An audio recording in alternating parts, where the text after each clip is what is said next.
जून 1972। 14 जून 1972। और मुरली का जो टाइटल है, मुरली का टाइटल है स्व स्थिति में स्थित होने का पुरुषार्थ व निशानियां। स्व स्थिति में स्थित होने का पुरुषार्थ व निशानियां।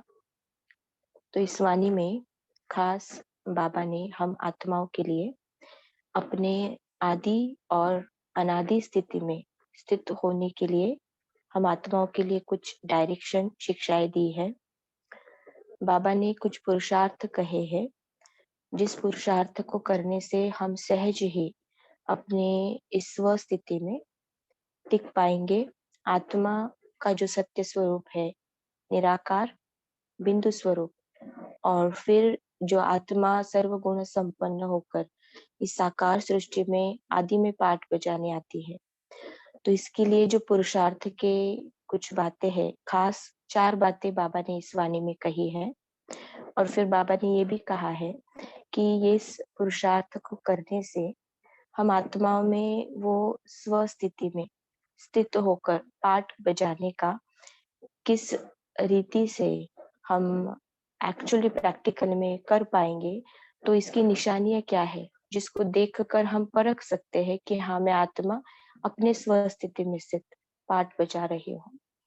तो 4 विशेष बातें बाबा ने इसमें कही है, और इन बातों को प्रैक्टिकल में पाठ में लाने से क्या परिवर्तन हम आत्माओं के पाठ में दिखाई देगा, ये निशानियां भी बाबा ने इस वाणी में बताई है। तो वाणी को पढ़ेंगे। बाबा ने कहा है,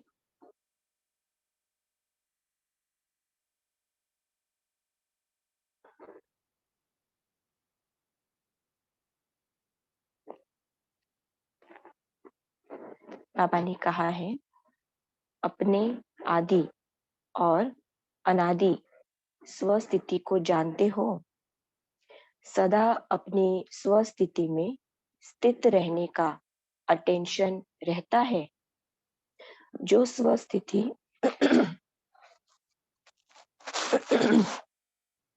जो स्व स्थिति अर्थात अपनी अनादि स्थिति है, उस स्व स्थिति में स्थित होना मुश्किल लगता है। बाबा हमें पूछ रहा है कि मैं आत्मा कौन हूँ, निराकार ज्योतिर्बिंदु। मुझे आत्मा का सत्य स्वरूप क्या है। मैं आत्मा एक बिंदु हूँ, इस शरीर में भ्रुकुटी के मध्य में स्थित प्रकाश स्वरूप हो, एक चैतन्य ऊर्जा जो निरंतर वाइब्रेट हो रही है। तो बाबा पूछ रहा है, क्या निरंतर हम आत्माएं अपने आप को इस सत्य स्थिति में स्थित होकर पाठ में आते हैं, क्या इस सत्य स्वरूप में देख पाते हैं? तो बाबा कहता है, ये मुश्किल है या सहज है? बाबा ने कहा आगे कि और स्थिति में स्थित होना मुश्किल हो भी सकता है, लेकिन स्व स्थिति में स्थित होना तो स्वतः ही और सरल है ना। स्व स्थिति में सदा स्थित रहे, इसके लिए मुख्य 4 बातें आवश्यक है। अगर वह चारों ही बातें सदैव कायम है तो स्व स्थिति सदा रहती है।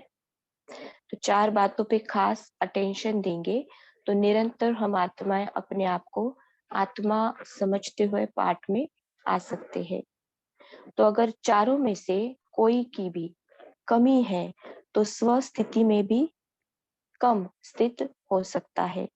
तो स्व स्थिति का जो वर्णन करते हो, उसको सामने रखते हुए फिर सोचो कि कौन सी 4 बातें सदा साथ होनी चाहिए। बाबा कहता है, स्व स्थिति का वर्णन हम जो करते हैं, जैसे हम क्या कहते हैं, मैं कौन, मैं निराकार बिंदु स्वरूप आत्मा, मैं प्रकाश स्वरूप आत्मा, मैं सर्वगुण संपन्न आत्मा, परमात्मा की संतान उसके समान। तो ये सारा वर्णन हम अपने आप का करते हैं। तो बाबा कहते हैं, इस वर्णन को सामने रखो और फिर सोचो कि कौन सी 4 बातें सदा साथ होनी चाहिए। तो स्व स्थिति के लक्षण क्या होते हैं? जो भी बाप के गुण हैं, उन गुणों का स्वरूप होना, इसको कहते हैं स्वस्थिति व अनादि स्थिति। हाँ, तो जो हम वर्णन करते हैं, तो बाबा ने क्या कहा कि जो बाप के गुण है, हाँ, जो बाप की गुण शक्तियां है, जो बाप के संस्कार है, जो बाप का स्वरूप है, उसके समान हम बनते जाना, तो बाबा कहता है इसको कहते हैं स्वस्थिति व अनादि स्थिति। तो ऐसी स्थिति सदा रहे, इसके लिए चार बातें कौन सी आवश्यक है? स्मृति में आता है, जिन चार बातों के होने से अनादि स्थिति ऑटोमेटिकली रहती है। सुख, शांति, आनंद, प्रेम की स्थिति स्वतः रहती है। पहले यह सोचो कि अनादि स्थिति से मध्य की स्थिति में आते ही क्यों हो? तो क्या कारण है? तो इसका कारण क्या है? देह अभिमान। तो देह अभिमान में आने से क्या होता है?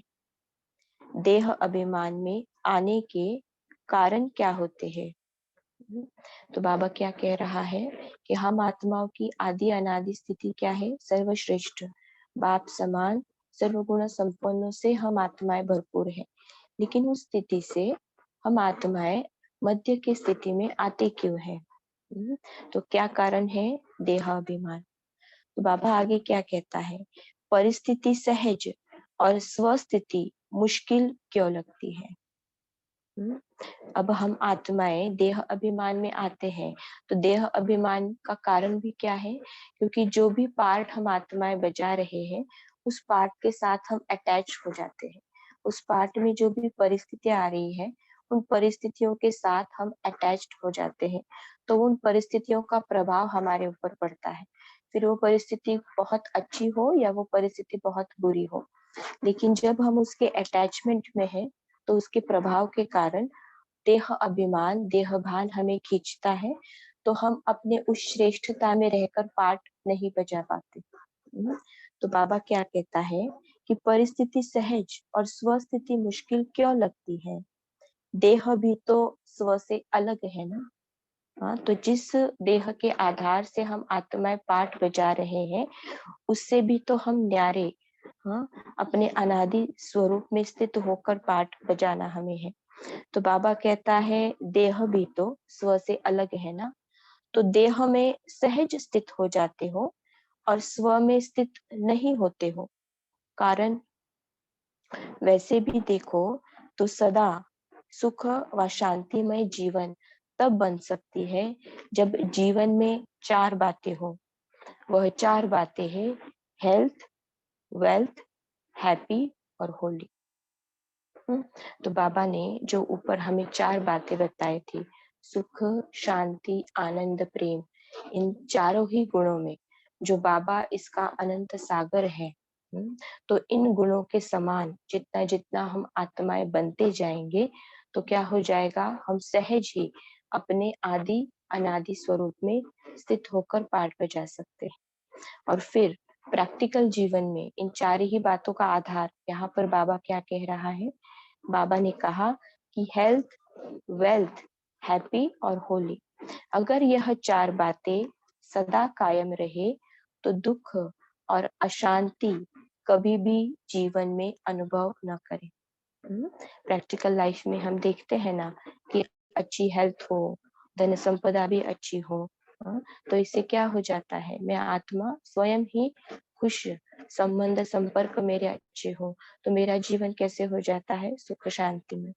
तो यहाँ पर भी बाबा यही बात कर रहा है। बाबा कहता है अगर यह चार बातें सदा कायम रहे, तो दुख और अशांति कभी भी जीवन में अनुभव न करे। तो ऐसे स्वस्थिति का स्वरूप भी है सदा सुख, शांति, आनंद, प्रेम स्वरूप में स्थित रहना। तो बाबा क्या कहता है? आदि अनादि स्वरूप में अगर निरंतर स्थित होना है, तो कौन से गुणों में सदा स्थित होना पड़ेगा? सुख, शांति, आनंद, प्रेम, इस स्वरूप में स्थित रहना है। तो स्वस्थिति से भी विस्मृति में आते हो, इसका कारण क्या होता है? वेल्थ की कमी व हेल्थ की कमजोरी व होली नहीं बनते हो।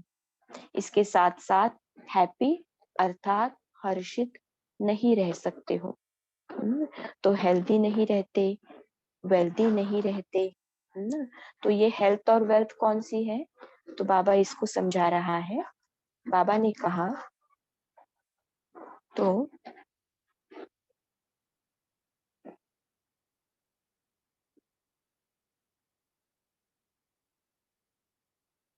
तो बाबा कहता है कि अगर जीवन में कि यह चार बातें सदा कायम रहे तो दुख अशांति कभी भी जीवन में अनुभव न करे।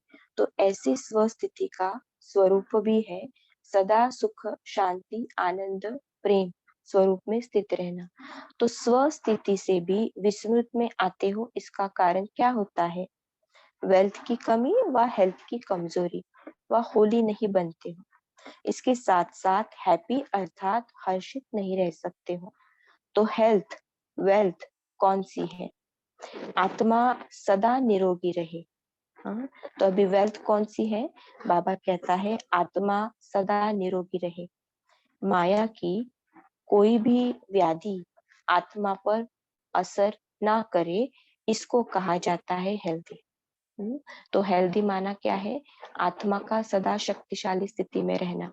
और आत्मा का सदा शक्तिशाली स्थिति में रहना माना ही माया के किसी भी प्रकार के वार से आत्मा सदा सुरक्षित रहे। तो ऐसी वाली स्थिति को आत्मा को हेल्दी वाली आत्मा कहेंगे।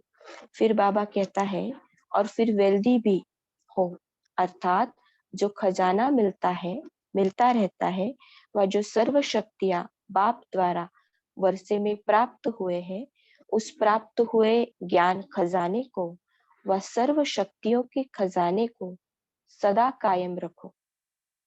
तो बताओ, स्वस्थिति से नीचे आ सकते हो? तो बाबा कहता है आत्मा को कैसा होना है? हेल्दी और वेल्दी होना है। तो हेल्थ कौन सी? माया के हर वार से बचे रहना। और वेल्थ कौन सी है? जो बाबा ने हमें ज्ञान दिया है या जो सर्व खजाने दिए हैं, उन बातों से हमेशा ही संपन्न रहना। तो बाबा ने कहा कि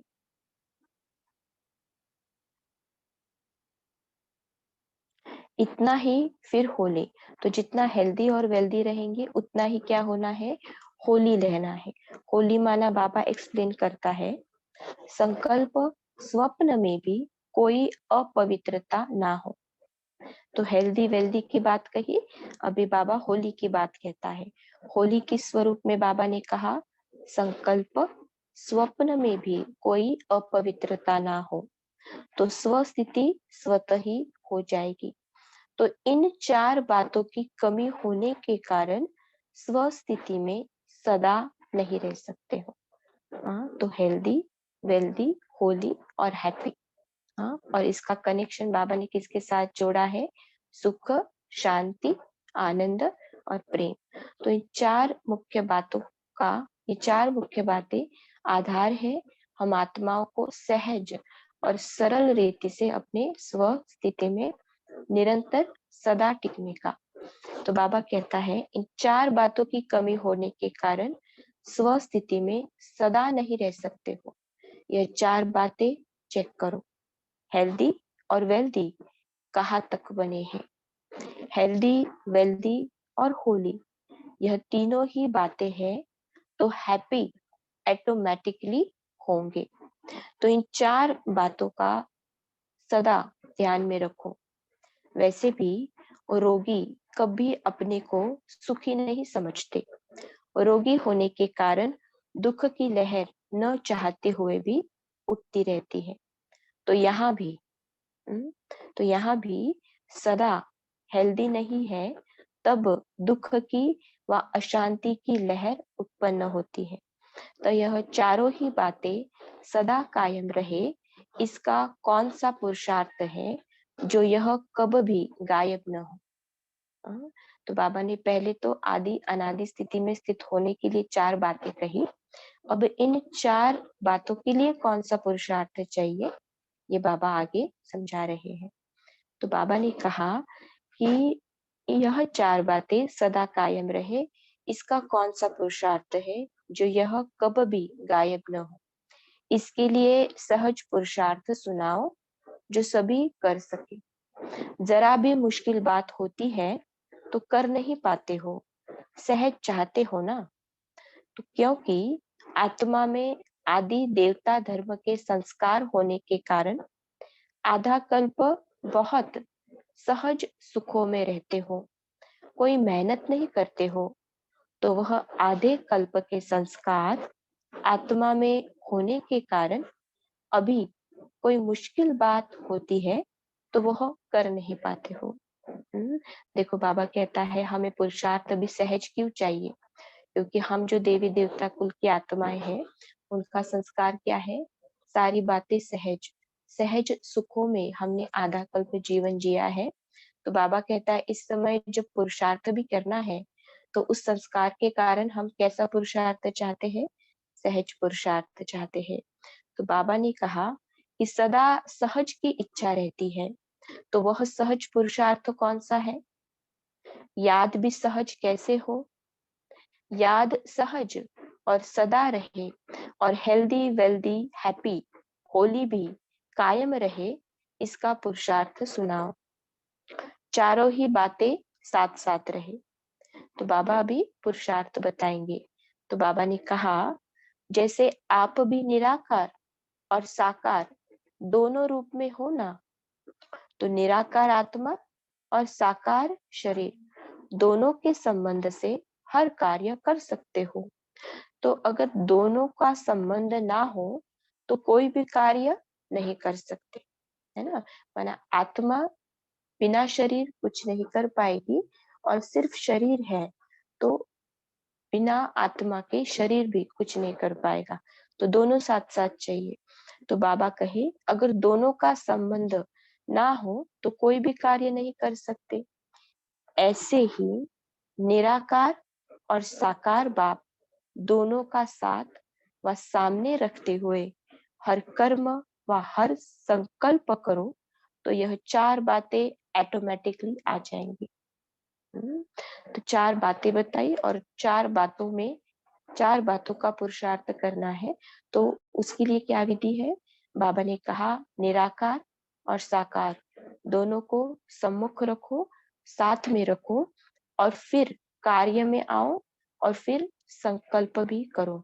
तो क्या हो जाएगा, निरंतर हेल्दी वेल्दी हैप्पी और होली, इन चारों ही बातों को निरंतर अपने साथ रख सकते हैं। तो बाबा ने कहा कि ऐसे ही निराकार और साकार बाप दोनों का साथ व सामने रखते हुए हर कर्म व हर संकल्प करो तो यह चार बातें ऑटोमेटिकली आ जाएंगी। सिर्फ निराकार को व सिर्फ साकार को याद करने से चारों बातें नहीं आएंगी, लेकिन निराकार और साकार दोनों ही सदा साथ रहे तो साथ होने से जो संकल्प करेंगे वह पहले जरूर उनसे वेरीफाई कराएंगे। वेरीफाई कराने के बाद कोई भी कर्म करने से निश्चय बुद्धि होकर करेंगे। तो क्या फायदा होगा, बाबा कहता है जो बाबा ने विधि बताई वो विधि भी काम कैसे करेंगी वो भी बाबा बताता है। जितना हम बाबा निराकार और साकार को सामने रखते हुए उनको बुद्धि में याद रखते हुए कर्म में आएंगे और कर्म में आने से पहले संकल्प रचेंगे, तो वो किसके आधार से होंगे, जो बाबा ने दी हुई श्रीमत है, जो बाबा ने दी हुई आज्ञाएं हैं उनके आधार से बनेंगी। तो ऑटोमेटिकली क्या हो रहा है, बाबा की श्रीमत से चल रहे हैं तो उसमें सफलता निश्चित है। तो निश्चित सफलता होने के कारण वो कर्म कैसे करेंगे, निश्चिंत होकर करेंगे।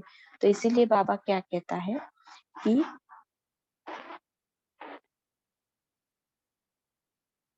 कर्म करने से निश्चय बुद्धि होकर करेंगे। जैसे देखो साकार में अगर कोई निमित्त श्रेष्ठ आत्मा साथ में है तो उनसे कोई भी बात वेरीफाई कराए फिर करेंगे, तो निश्चय बुद्धि होकर करेंगे ना। निर्भयता और निश्चय दोनों गुणों को सामने रख करेंगे। तो जहाँ सदा निश्चय और निर्भयता है, वहाँ सदैव श्रेष्ठ संकल्प की विजय है। जो भी संकल्प करते हो, अगर सदा निराकार और साकार साथ व सम्मुख है, तो वेरीफाई कराने के बाद निश्चय और निर्भयता से वह करेंगे। तो समय भी वेस्ट नहीं करेंगे। तो यह काम करे व ना करे, सफल होगा व नहीं होगा, यह व्यर्थ संकल्प सभी खत्म हो जाएंगे। तो वर्तमान समय आत्मा में जो कमजोरी की व्याधि है, वो कौन सी है? व्यर्थ संकल्पों में व्यर्थ समय गवाने की। तो यही वर्तमान समय आत्मा की कमजोरी है। इस बीमारी के कारण सदा हेल्दी नहीं रहते, है ना। तो बाबा ने जो 4 बातें बताई, आत्मा हेल्दी वेल्दी होली और हैप्पी होनी चाहिए। तो इन चारों ही बातों से निरंतर आदि अनादि स्वरूप में स्थित हम आत्मा पाठ में आ सकते हैं। लेकिन इन चारों ही स्थितियों में स्थित होने का लिए बाबा ने जो विधि बताई है कि निरंतर निराकार और साकार को सामने रखते हुए उनको साथ लेकर पाठ में आना है। इससे क्या होगा, जो व्यर्थ में समय हमारा चला जाता है, ये करे नहीं करे, सफलता मिलेगी नहीं मिलेगी, ये करेक्ट है या नहीं करेक्ट है, तो इन बातों में समय नहीं जाता। तो मुख्य ये जो कमजोरी है आत्मा की गुंजाइश, और उसके कारण बहुत से आत्मा के खजाने वेस्ट हो जाते हैं, तो ये वेस्ट नहीं होगी। और आत्मा हेल्दी होने के कारण क्या हो जाएगा, ऑटोमेटिकली ही अपने सत्यता में स्थित हो कर्म में आ सकती है। तो बाबा ने क्या कहा कि सदा हेल्दी रहने का साधन यह है, समय भी बच जाएगा। आप प्रैक्टिकल में ऐसे अनुभव करेंगे जैसे साकार में कोई साकार रूप में वेरीफाई कराते हैं। है कॉमन बात, लेकिन इस कॉमन बात को प्रैक्टिकल में कम लाते हो। जो बाबा हमेशा हमें डायरेक्शन देता है, श्रीमत का हाथ हमेशा हाथ में लेकर फिर कर्म में आओ। तो बाबा कहता है कॉमन बात है लेकिन प्रैक्टिकल में नहीं लाते। तो सुना बहुत समय है लेकिन अनुभवी नहीं बने हो, है ना। बाबा जो हमें हमेशा कहता है वाणियों में कि अब तक मैंने सुनाया भी बहुत है, सुना भी बहुत है। तो सुनते सुनते आप सुनाने वाले भी बन गए हो, लेकिन अनुभवी मूर्त नहीं है, प्रैक्टिकल में दिखाई नहीं देता। तो बाबा यहाँ भी वही बात कह रहा है, सुना बहुत समय है लेकिन अनुभवी नहीं बने हो। तो बाप दादा सदा साथ है, यह अनुभव करो तो हेल्दी वेल्दी नहीं रहेंगे। तो बाप दादा अगर साथ है तो क्या हेल्दी वेल्दी नहीं रहेंगे? तो बाबा ने कहा कि बाप दादा निराकार और साकार दोनों के साथ होने से हेल्थ और वेल्थ दोनों आ जाती है, और हैप्पी तो ऑटोमेटिकली होंगे। तो सहज पुरुषार्थ तो कौन सा हुआ? निराकार और साकार दोनों को सदा साथ में रखो। सदा साथ न रखने के कारण यह रिजल्ट है। पाठ तो हम आत्माएं बजाते हैं, लेकिन फिर बार बार देह भान में आ जाते हैं, अपने सत्यता में टिक नहीं पाते। तो कारण क्या बाबा ने बताया, निराकार और साकार को साथ नहीं रखते। तो बाबा ने कहा कि क्या साथ रखना मुश्किल लगता है? जब जान लिया और पहचान लिया, मान लिया कि सभी संबंध एक के साथ है, दूसरा न कोई, तो उसमें चलने में क्या मुश्किल है? साथ क्यों छोड़ते हो? तो बाबा ने अभी इसको समझाने के लिए भक्ति मार्ग का उदाहरण दिया है। बाबा कहता है सीता का साथ क्यों छूटा? कारण लकीर को उल्लंघन किया। तो यह चंद्रवंशी सीता का काम है, लक्ष्मी का नहीं। तो मर्यादाओं के लकीर के बाहर बुद्धि जरा भी न जाए, नहीं तो चंद्रवंशी बनेंगे। बुद्धि रूपी पाव मर्यादा की लकीर से संकल्प व स्वप्न में भी बाहर निकलता है, तो अपने को चंद्रवंशी सीता समझना चाहिए, सूर्यवंशी लक्ष्मी नहीं, है ना। तो बाबा कहता है क्यों हम आत्माएं बार बार व्यर्थ में जाते हैं और हम आत्माएं अपने आप को कमजोर समझते हैं, क्योंकि हमारा समय जो है वो गुंजाइश में जाता है, कंफ्यूजन में जाता है, करे या ना करे, है ना। तो क्यों होता है ये? क्योंकि श्रीमत अनुसार नहीं चलते हैं।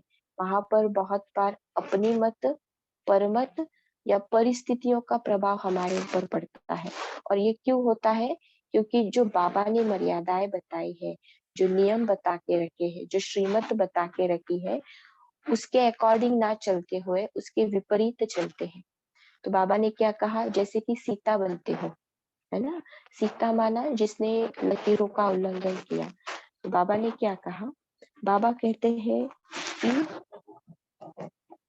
बाबा कहते हैं कि चंद्रवंशी नहीं बनना है, कि लकीर के बाहर बुद्धि जरा भी न जाए, नहीं तो चंद्रवंशी बनेंगे। बुद्धि रूपी पाव मर्यादा की लकीर से संकल्प व स्वप्न में भी बाहर निकलता है, तो अपने को चंद्रवंशी सीता समझना चाहिए, सूर्यवंशी लक्ष्मी नहीं। सूर्यवंशी अर्थात शूरवीर। जो शूरवीर होता है वह कब कोई के वश नहीं होता है। तो सदा साथ रखने के लिए अपने को मर्यादा की लकीर के अंदर रखो, लकीर के बाहर ना निकलो। बाहर निकलते हो तो फकीर बन जाते हो, फिर मांगते रहते हो, यह मदद मिले, यह सैल्वेशन मिले। तो यह हो सकता है, मांगता हुआ ना। फकीर बनने का अर्थ ही है हेल्थ वेल्थ गवा देते हो, इसके लिए फकीर बन जाते हो। तो ना लकीर को पार करो, ना फकीर बनो। लकीर के अंदर रहने से माया जी बन सकते हो, लकीर को पार करने से माया से हार खा लेते हो। तो इसीलिए सदा हेल्दी वेल्दी हैप्पी और होली बनो। चेक करो कि इन चार में से आज इस बात की कमी रही। आज हेल्थ ठीक है, वेल्थ है, हैप्पी है, होली है, न है तो क्यों?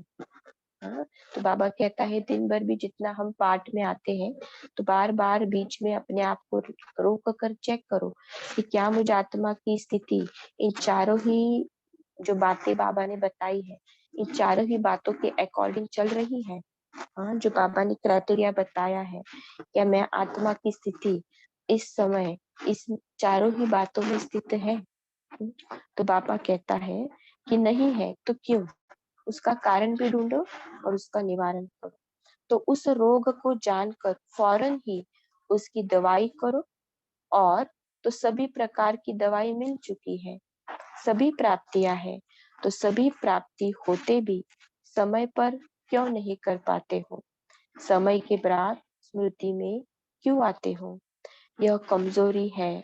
तो जो समय पर काम नहीं करते हो, समय के बाद भी करते हो, तो समय तो बीत जाता है ना। समय पर सभी स्मृति में रहे, उसके लिए अपनी बुद्धि इतनी विशाल और नॉलेजफुल नहीं बनी है।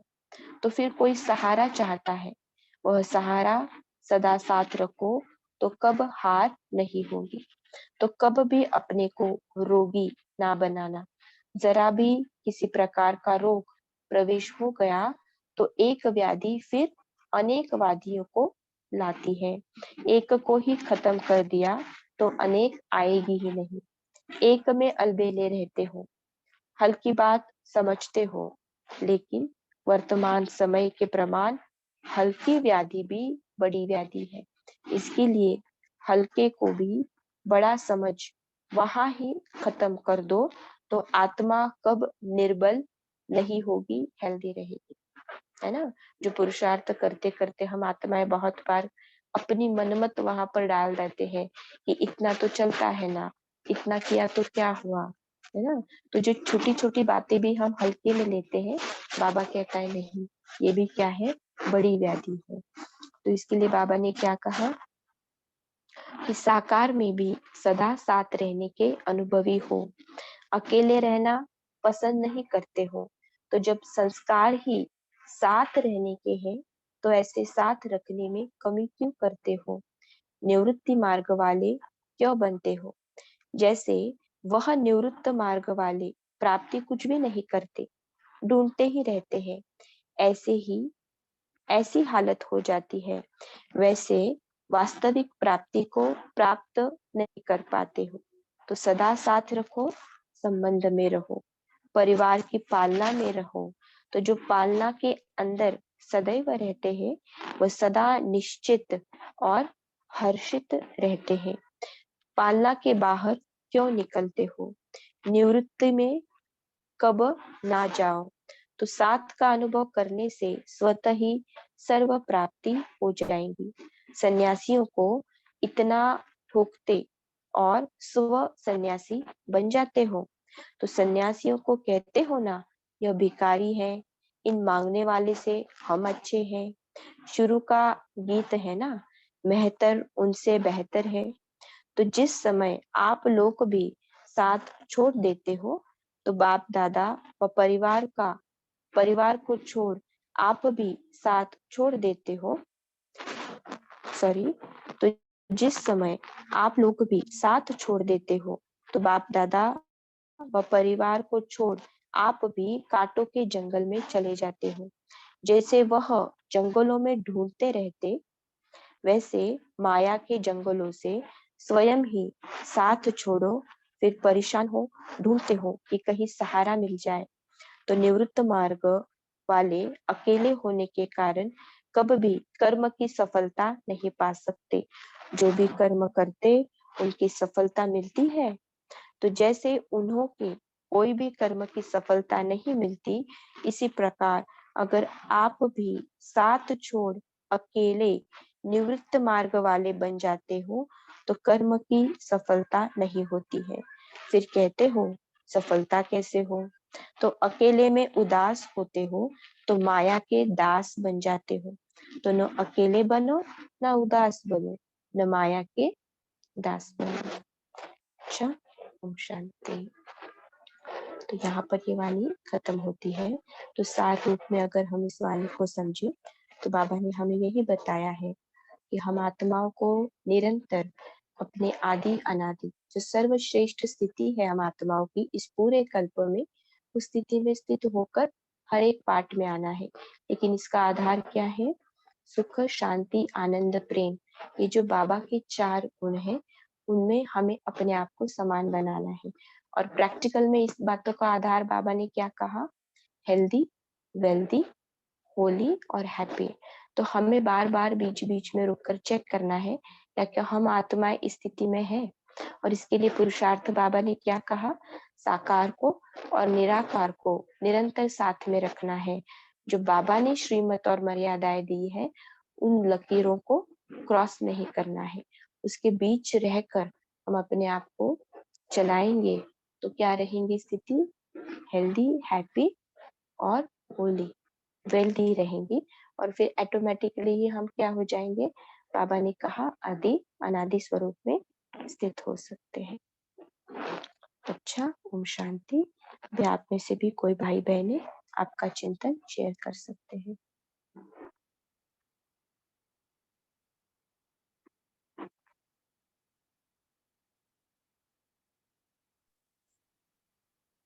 ओम शांति। ओम शांति। तो आज बाबा बोले कि हमें अपनी स्वस्थिति में रहना है। माना मैं सुखमयी आत्मा, आनंदमयी आत्मा हूँ, प्रेममयी आत्मा हूँ। तो सुख, शांति, आनंद, प्रेम, इस स्थिति में सदैव रहना है। मुझ आत्मा में अगर शक्ति है तो मैं सदैव हेल्दी हूँ, माया के वार से बचे रहूंगी। गुणों शक्तियों का खजाना भरपूर है मुझ आत्मा में, तो मैं वेल्दी हूँ। मेरे संकल्प प्योर है तो मैं होली हूँ। इन तीनों बातों में रहने से मैं सदैव ऑटोमेटिकली हैप्पी ही रहूंगी। और इसका जो विधि बताई कि सदा बाप दादा को साथ में रखना है, हर कर्म में, हर संकल्प में ये फील हो कि मेरे साथ ही हैं, बाप और दादा सदा मेरे साथ हैं। ओम शांति। जी, ओम शांति। ओम शांति। आज बाप दादा कहते हैं आत्मा सदा निरोगी रहे, माया की कोई भी व्याधि आत्मा पर असर न करे, यानी कि व्यर्थ संकल्प न आने, इसको कहा जाता है हेल्दी। और फिर वेल्दी भी हो, अर्थात जो खजाना मिलता रहे, वो जो सर्व शक्ति आप बाप द्वारा वर्षे में प्राप्त हुए हैं, उस प्राप्त हुए ज्ञान खजाने व सर्व शक्तियों के खजाने को सदा कायम रखो। होली संकल्प स्वप्नों में भी कोई अपवित्रता न हो तो स्वस्थिति स्वतः ही हो जाएगी। हेल्दी वेल्दी और होली ये तीनों ही बातें हैं तो हैप्पी ऑटोमेटिकली हो जाएगी। ओम शांति। ओम शांति। स्मृति में आता है जिन चारों बातों के होने से अनादि स्थिति ऑटोमेटिकली रहती है, सुख शांति आनंद प्रेम की स्थिति स्वतः ही रहती है। पहले यह सोचो कि अनादि स्थिति या मध्य की स्थिति में आते ही क्यों है हो। बाबा हमको पूछ रहे हैं इसका कारण क्या है। देहाभिमान। देहाभिमान आने से क्या होता है। देहाभिमान में आने कारण क्या होता है वो फर्क पूछ रहे हैं। परिस्थिति सहज और स्वास्थिति मुश्किल क्यों होती है। देहाभिमान स्वा से लगा है ना, तो देह सहज स्थिति हो जाते हैं और स्व में स्थित नहीं होते, इसलिए कारण बता रहे बाबा। वैसे ही देखो सदा सुख और शांतिमय जीवन तब बन सकती है जब जीवन में चार बातें हो। ये चार बातें याद रखे तो हमारा सुख शांति बन जाते हैं। वो पापा बता रहे। ओम शांति। जी, ओम शांति। ओम शांति। ओम शांति। याद सदा सहज और सदा रहे और हेल्दी वेल्दी हैप्पी और होली की कायम रहे। इसके लिए कहा कि ऐसे बाबा ने कहा कि ऐसे ही निराकार और साकार दोनों को सदा साथ और सामने रखते हुए हर कर्म और संकल्प करो, तो ये चारों बातें हेल्दी वेल्दी हैप्पी और होली की सदा सामने ऑटोमेटिकली आ जाएंगी आप में। तो जो भी संकल्प करते हो वे वेरीफाई कराओ, तो बाबा से वेरीफाई करके और हर कर्म में लाने से निश्चय बुद्धि होकर करेंगे, तो उसमें निर्भयता और निश्चय ये दोनों गुण आ जाएंगे और श्रेष्ठ संकल्प की विजय होगी। तो इस तरह से बाप दादा को सामने रख के हर कर्म करें। ओम शांति। जी, शुक्रिया। जी, ओम शांति दीदी। ओम शांति। जो बाबा ने कहा है जो पालना के अंदर सदैव रहते हैं वह सदा निश्चित और आश्रित रहते हैं, और मर्यादा की लकीर से हम रहे कि संकल्प और स्वप्न में भी बाहर ना निकले, तो अपने को चंद्रवशी सीता समझना है। दीदी चंद्रवंशी सीता समझना है। हाँ ना, वो मर्यादा के बाहर नहीं निकले ना हम, ऐसे ही हाँ, है ना हाँ, तो हमारी मर्यादा की। बाबा ने कहा कि जिस समय हम मर्यादाओं को छोड़ते हैं, मर्यादाओं के श्रीमत के विरुद्ध कर्म करते हैं, तो समझना है कि हम चंद्रवंशी सीता बन गए। लेकिन वो हमारा पुरुषार्थ नहीं है। बाबा ने क्या कहा, बाबा का कहना है हमें सूर्यवंशी की लक्ष्मी बनना है। और वो कौन बनता है, जो शूरवीर होता है। और शूरवीर माना जो मर्यादाओं के अंदर चलता है, जो बाबा ने हमें श्रीमत दी है उसके अकॉर्डिंग चलता है। अच्छा, जी, हमारे हाँ हाँ। और दीदी वो पालना के अंदर सदैव रहना यानी बाबा के जो गुण है ना, संस्कार है, वही में रहना है, तो है ना, ऐसे ही है हाँ, ना। हाँ, तो बाबा की पालना माना क्या है। बाबा ने जो पढ़ाई हमें पहले तो मुख्यत्वे पढ़ाई है, वही हाँ, पहले तो बाबा की पालना है ना, कि हाँ, बाबा हमें आकर ज्ञान सुनाता है। और फिर हम आत्माएं बाबा के साथ योग लगाते हुए प्रैक्टिकल में उस ज्ञान को कैसे अप्लाई करें, तो उस योग द्वारा हम आत्माओं में शक्ति भरते हैं। तो यही बाबा की पालना है। अब ये दोनों गुण बाबा ने बातें बाबा ने आज के मुरली में बताई है, हेल्दी और वेल्दी। तो हेल्दी की स्थिति क्या है कि हम आत्माएं कितना योग युक्त है, उतनी आत्मा की शक्ति बढ़ेगी। और वेल्दी वाली स्थिति क्या है, जो भी बाबा ने आज तक हमें पढ़ाया है या ज्ञान बाबा हमें बताता है, उसके स्थिति में रहना। सिर्फ रटना नहीं है, सिर्फ सुनना नहीं है, लेकिन प्रैक्टिकल में वो ज्ञान दिखाई दे। तो ज्ञान सुनना, समाना और योग की शक्ति द्वारा प्रैक्टिकल में लाना। तो जितनी आत्मा इन बातों से हेल्दी वेल्दी बनेगी, तो उसके संकल्प, उसके कर्म ऑटोमेटिकली कैसे हो जाएंगे, होली हो जाएंगे। और हेल्दी वेल्दी होली वाली आत्मा ऑटोमेटिकली कैसे हो जाएगी, हैप्पी हो जाएगी। और इन चारों के आधार से सुख, शांति, आनंद, प्रेम जो बाबा की निरंतर स्थिति है, वो हम आत्माओं की भी बनेगी। और इस कारण हम आत्माएं अपने आदि और अनादि स्वरूप में स्थित पाठ बजा सकते हैं।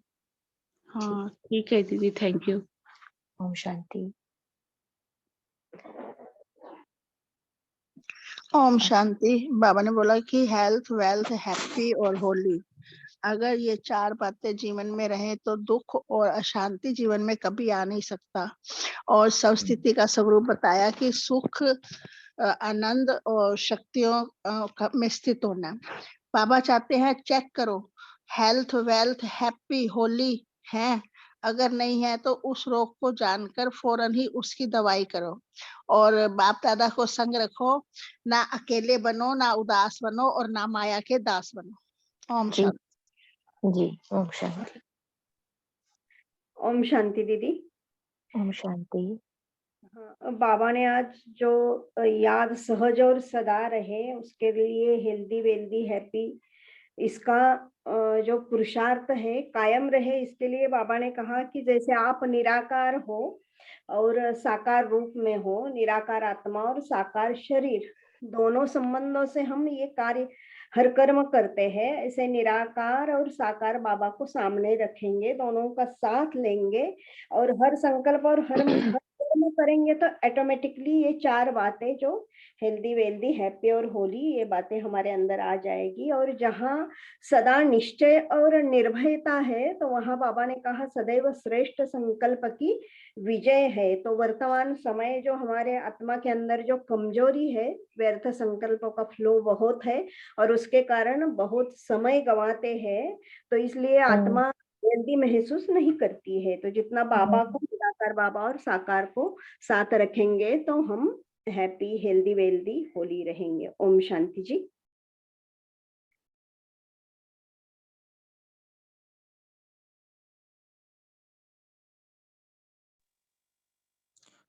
ओम शांति। अभी पोल लॉन्च हुआ है, आप सभी उसको लॉक कर सकते हैं। बाद में सोनाली दीदी जी हमें होमवर्क देंगे और 2-3 मिनट योग भी करेंगे। ओम शांति।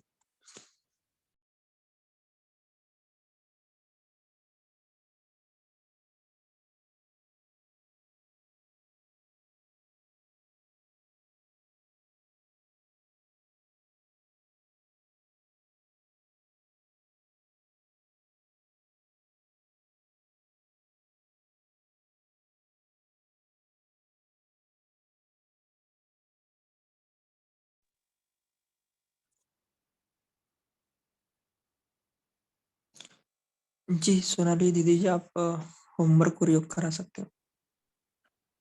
ओम शांति। ठीक है, तो आज के इस वाणी से हम अपने लिए यही होमवर्क लेंगे जो बाबा ने भी वाणी में बताया है कि भी निरंतर अपने आप को चेक करो कि क्या हम इस हेल्दी वेल्दी स्थिति में है, हमारे संकल्प कर्म होली स्थिति में चल रहे हैं।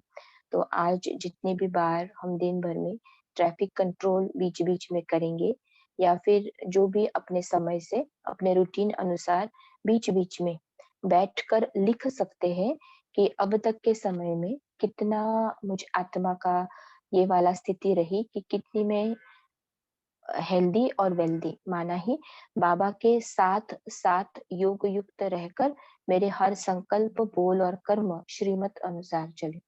ये एक होमवर्क रख सकते हैं।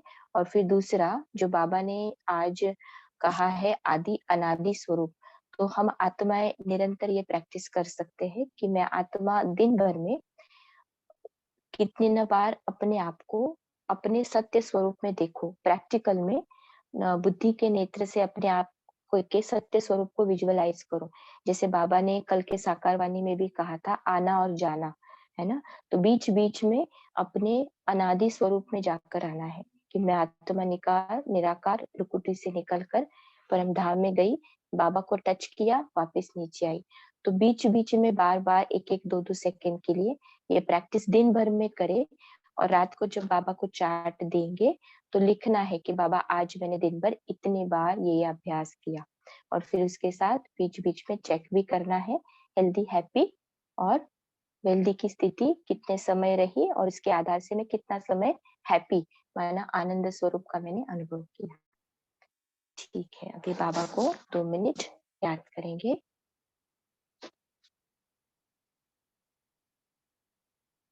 सभी अपने भ्रुकुटी तख्त पर स्थित अपने आप को बिंदु स्वरूप में देखेंगे। मैं निराकार आत्मा अपने प्रकाश को चारों ओर फैलाते हुए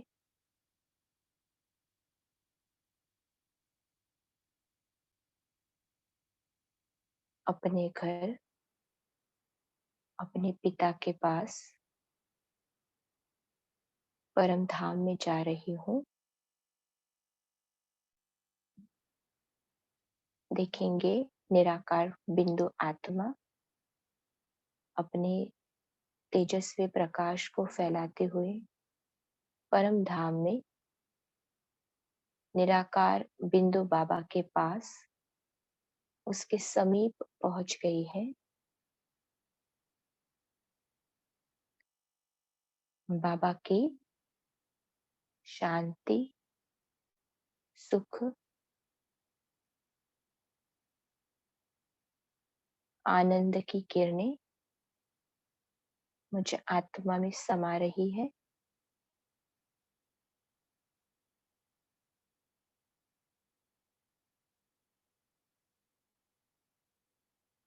मैं आत्मा इन चारों ही गुणों में बाप समान बनती हुई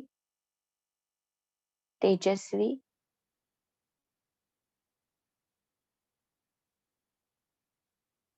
बिंदु आत्मा वापस इस साकार सृष्टि में उतर रही हूँ। स्थूल शरीर में भ्रुकुटी के मध्य अपने तख्त पर विराजमान मैं आत्मा बाबा से प्राप्त इन गुणों के प्रकाश को चारों ओर फैला रही हूँ।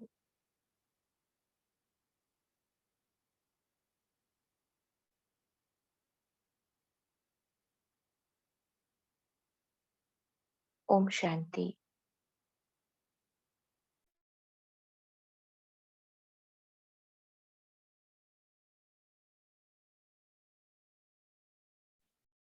ओम शांति दीदी। गुड मॉर्निंग बाबा। शुक्रिया बाबा। ओम शांति बाबा। Good morning. ओम शांति दीदी। Have a good day to all. ओम शांति। Good morning Shubham. Thank you, शुक्रिया बाबा।